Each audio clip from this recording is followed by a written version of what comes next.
নমস্কার বন্ধুরা, welcome to my channel Joyshree Rannaghar. আজকে আমি আপনাদের সাথে মুগের পুলির রেসিপিটা শেয়ার করব। মুগের পুলি অনেকে অনেক রকমভাবে বানায়। কেউ চিনি শিরাতে ডুবোয়, কেউ বা আবার দুধে ফেলে, কেউ হালকা হালকা ড্রাই করে। আমি আজকে আপনাদের সাথে ড্রাই মুগের পুলির রেসিপিটাই শেয়ার করব।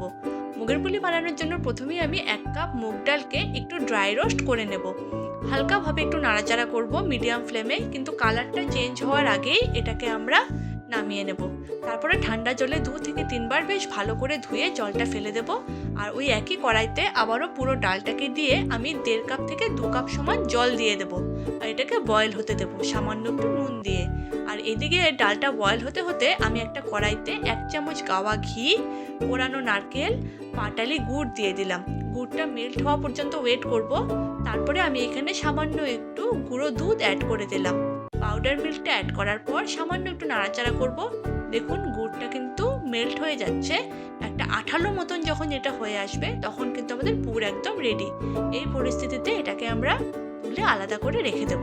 তারপরেই এদিকে আমরা ডালটা দেখব। ডালটা কিন্তু সেদ্ধ সুন্দর মতো হয়ে গেছে, কিন্তু এক্সট্রা জলটাকেও আমরা শুকিয়ে নেব।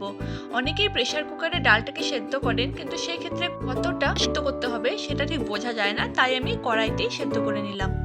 ডালটা কিন্তু সুন্দর মতো পেস্ট হয়ে গেছে। এই পরিস্থিতিতে গ্যাসটা অফ করে দেব।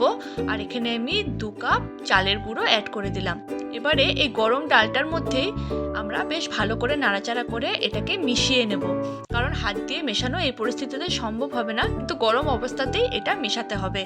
তাই সুন্দর করে মেশানো হয়ে যাওয়ার পর আমরা এটাকে নামিয়ে হালকা একটু ঠান্ডা করে নেব। আর যখন হাত দিয়ে ধরার মতো গরম সহ্য করতে পারবো, ঠিক সেই পরিস্থিতিতে এটাকে হাত দিয়ে বেশ ভালো করে ডলে একটা মন্ডের মতন আমরা বানিয়ে নেব। এটাকে কিন্তু খুবভাবে হাতে ডলতে হবে। দেখুন যতটা ডলবেন ততটাই কিন্তু এটা সফট হবে। তারপরে আমি এখানে 1 চামচ গাওয়া ঘি দিয়ে দিলাম। আর ঘিটা দেওয়ার পরে আবারও সবটার সাথে বেশ ভালো করে মিশিয়ে বেশ ভালো করে আমাদের মাখতে হবে। যখন সবটার সাথে সুন্দর মতো এটা মাখা হয়ে যাবে, একটা খুব বেশি নরমও না বা খুব বেশি শক্তও না, এরকম ডো আমরা রেডি করে ফেললাম। দেখুন আমাদের ডোটা কিন্তু একদম রেডি। এবারে এটাকে শেপ দেওয়ার পালা। শেপ দেওয়ার জন্য এখানে সামান্য পরিমাণে একটু আমি হাতে ডাল বাটা নিয়ে নিলাম। আর এটাকে হাতে এইভাবে গোল গোল, তারপরে চ্যাপ্টা পরিস্থিতিতে একটা শেপ দিয়ে নেব। তারপরে এটাকে হাত দিয়ে চেপে একটা বাটির মতন আমরা গর্ত করে দেব। দেখুন একটা বাটির মতো শেপ আমি দিয়ে দিলাম। এবারে এর ভিতরে পুর ঢুকানোর পালা।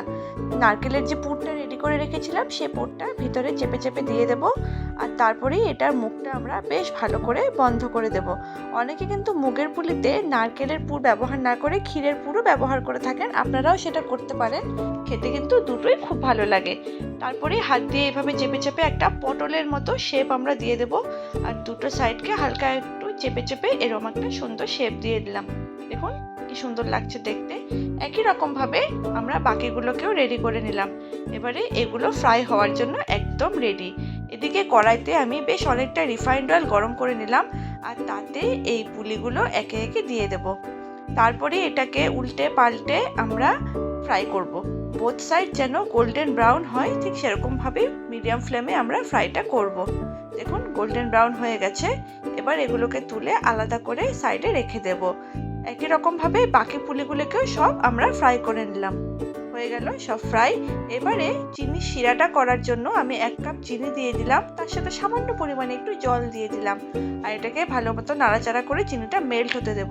দেখুন চিনিটা কিন্তু সুন্দর মতো মেল্ট হয়ে এসছে। আর যেহেতু এটা আমি গামাখা করব, তাই খুব বেশি পরিমাণ চিনির এখানে দরকার হবে না। তারপরে গ্যাসটাকে অফ করে পুলিগুলো এর মধ্যে দিয়ে দেব। তারপরে বেশ ভালো করে নাড়াচাড়া করে নেব, যাতে চিনির শিরাটার প্রতিটা পুলির গায়ে সুন্দর মতো লেগে যায়। দেখুন চিনির দানার মতন কিন্তু এটা উপরে লেগে আছে, যেটা খেতে দুর্দান্ত লাগে, যেরকম আমরা খুরমার গায়ে দেখতে পাই। আর ব্যাস আমাদের মুগের পুলি একদম রেডি। এটা কিন্তু এয়ারটাইট কন্টেনারে আপনারা 3 থেকে 4 দিন আরামেই রেখে খেতে পারবেন। দেখলেন তো কত ইজি ওয়েতে বানিয়ে নেওয়া যেতে পারে। আপনারাও বাড়িতে ট্রাই করুন। কেমন লাগলো সেটা আমাকে অবশ্যই কমেন্টে জানাবেন।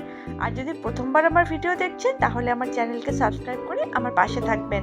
আর যদি আমার ভিডিওটি ভালো লেগে থাকে তাহলে পরিচিত সবার সাথে শেয়ার করবেন। আর পুরো ভিডিওটা জুড়ে আমার সঙ্গে থাকার জন্য ধন্যবাদ।